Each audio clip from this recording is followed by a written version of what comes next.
बिटिआरनि दाब दाब ओनसोलाव बारग' एनडिएफबिफोरा 24 घन्टा आसाम बन्द होनायाव गोबां जायगायाव मोजाङैनो गोहोम गोग्लैदों।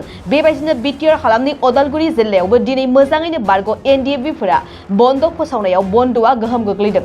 मानोना मैयासो गुवाहाटीनि गोजौ बिजिरसालियाव एनडिएफबिनि गायसनगिरि आरो बर' हारिनि थाखाय बिग्रायखांनायखौ लाबोनाय रन्जन दैमारि बिथांखौ फिन आरोबाव जिउ जोबजासिम जेलनि साजा फोसावबाय आरो बेखौ लानानैनो बारग' एनडिएफबि हानजाया बिटिआर गोजोन गोरोबथा जानायनि उनावबो एबा बिटिआर गोरोबथानि सासे सागानगिरि जानानै मानो बेबायदि फिन साजा फोसावजाखो होननानै बारग' एनडिएफबि बिथांमोनहा खुद्रिखांनानै दिनै 24 घन्टा आसाम बन्द होयो आरो बे बन्दखौ बर' रायजो राजाफोराबो गोबाङानो मान होनानै मानिनायखौ नुनो मोन्दों। बेबायदिनो अदालगुरि जिल्लायावबो बन्दनि गोबां गोहोम गोग्लैदों।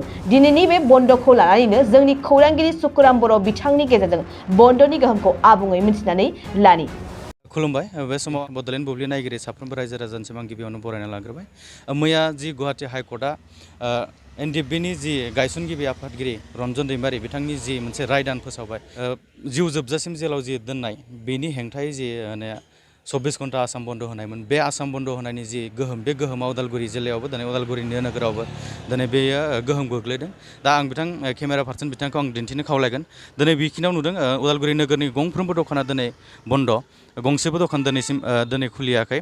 बेयाव खोब गोबां गोहोम गोग्लैदों आरो बेयाव बे रन्जन दैमारि जाय बिथाङा दिनै बिथांनि जि रायदान होबाय गुवाहाटी हाइकर्टआ बियो बर' हारिनि जि इमसन, बर' हारिनि जि आबेग बेजों आबेगजों सोमोन्दो दङ। बे हिसाबैनो दिनै साफ्रोमबो गलादार बिथांमोना दिनै बन्द खालायदों आरो दिनै जाय बिथांमोनखौ दिनै गारि सालायनाय थांनाय नुदों बिथांमोना साफ्रोमबो फरायसालियाव थांनाय बिथांमोना आरो जाय थांथारनांगौ दं बिथांमोनाल'सो थांनाय बेखौ जों नुनो मोन्दों।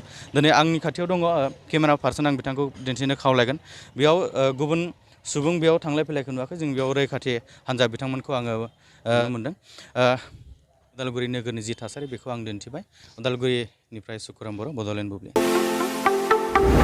बाजाज कम्पानिनि गुबुन गुबुन रोखोमनि बाइक सालायनो मोजां मोनग्राफोरनि थाखाय मोनसे गोजोनथाव खौरां। ब्रह्म अट'मबाइल्स एबा बाजाज श'रुमआ लाबोदों नोंथांनो दुर्गा फुजानि स्पेशल अफार। ब्रह्म अट'मबाइल्स एबा बाजाज श'रुमआ उदालगुरि जिल्ला रौता सारियालियाव दं। खोब खम बेसेनावनो एबा 9,999 डाउन पेमेन्ट होनानैनो नोंथाङा बाजाज कम्पानिनि गुबुन गुबुन रोखोमनि बाइकफोरखौ लानो हागोन। बाइकजों लोगोसे स्पेशल गिफ्ट पेकबो मोननो हागोन।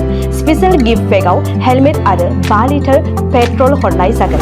बेजों लोगोसे गोजाम बाइक आरो स्कुटिफोरखौ बेयाव सोलाय सोल' खालामनायनि खाबुखौ मोनगोन। गोबांथार फोरमानलाइसि होनांगौनि गोनांथि गैया।